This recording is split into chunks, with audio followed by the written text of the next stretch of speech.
पैसे भेजने हैं लेकिन बैंक जाके भेजना पड़ेगा। अगर भूख लगी हो तो जोमेटो स्विगी यूज नहीं कर सकते बल्कि खुद खाना बनाना पड़ेगा।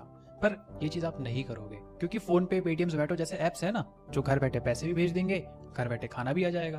बट क्या आपने कभी सोचा है कि ये एप्स बनते कैसे हैं? और इसका आंसर एक ही है, coding. Hi guys, welcome to the seek official show coding for beginners. अगर आपको लगता है कि कोडिंग सिर्फ आईटी में जॉब लेने के लिए इस्तेमाल होती है तो आप गलत हो। आप हर रोज अपने जीवन में कोडिंग का इस्तेमाल कर रहे हो। और जो लोग कोडिंग नहीं सीखते उनको ये दो दिक्कत बहुत ज्यादा हो सकती है। सबसे पहली प्रॉब्लम कि आप इस डिजिटल दुनिया में सिर्फ एक यूजर बन के रह जाओगे। आप जोमेटो से खाना भी मंगाओगे, फोन पे से पैसे भी भेजोगे, पर आपको ये पता ही नहीं चलेगा कि ये बनते कैसे हैं। तो क्रिएटर बनने के बजाय आप सिर्फ कंज्यूमर बन जाओगे। दूसरी प्रॉब्लम, अगर आप ज्यादा पैसा कमाना चाहते हो तो नो डाउट कोडिंग एक अच्छी फील्ड है और कोडिंग आजकल हर फील्ड में घुसी है। आप हॉस्पिटल चल जाओ, आप बैंक चल जाओ, आप एजुकेशन की फील्ड पकड़ लो। तो अगर आपकी सैलरी कम है मतलब आपको कोडिंग सीखने की जरूरत है। 3 रीजंस बताता हूँ कि क्यों कोडिंग सभी के लिए जरूरी है। सबसे पहला देखो यार, सारे बिजनेसेस ना आजकल ऑनलाइन आ गए हैं। सब कुछ, अगर आप एक किराना दुकान भी सामान लेने जाते हो तो वहां पे भी बिल अब पर्ची में नहीं, प्रिंटर मशीन से निकलता है। तो कोडिंग तो हर जगह है। आप उनके लिए वेबसाइट बना सकते हो, पेमेंट सिस्टम बना सकते हो। तो कोडिंग के बिना ये डिजिटल बिजनेस चल ही नहीं पाएंगे। दूसरी चीज, अगर आप कोडिंग की फील्ड में आते हो तो आपको ज्यादा सैलरी वाले जॉब्स भी मिल जाएंगे।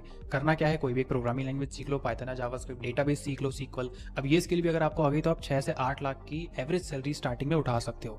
प्लस आपको घर से काम करने का भी मौका मिल जाता है, मतलब आप घर बैठे भी काम कर सकते हैं, आपको ऑफिस आने की जरूरत नहीं है। और तीसरी चीज, आईफोन तो हम सब यूज करते हैं। उसी कंपनी के फाउंडर स्टीव जॉब्स सर ने कहा था कि coding teaches you how to think, यानी कि अगर आप कोडिंग सीखते हो तो ये आपको सोचने का तरीका सिखाती है, कैसे प्रॉब्लम को तोड़ना है, कैसे सॉल्यूशन निकालना है। अब ये स्किल सिर्फ कोडिंग में नहीं बल्कि हमारे जीवन में हर जगह काम आएगी। अब चाहे आप एग्जाम दो या फिर कोई ऐप या वेबसाइट बनाओ। तो अगर आपको लगता है कि आप 10 साल बाद भी फोन चला रहे होंगे तो कोडिंग सीखना आज से स्टार्ट कर दो, वरना दुनिया आगे निकल जाएगी और आप सिर्फ वीडियो स्क्रॉल करते रह जाओगे। कमेंट करके बता दो आप कोडिंग किस रीजन से सीखना चाहते हो। एपिसोड लाइक करके शेयर कर दो दोस्तों के साथ जिनको कोडिंग का सी भी नहीं पता।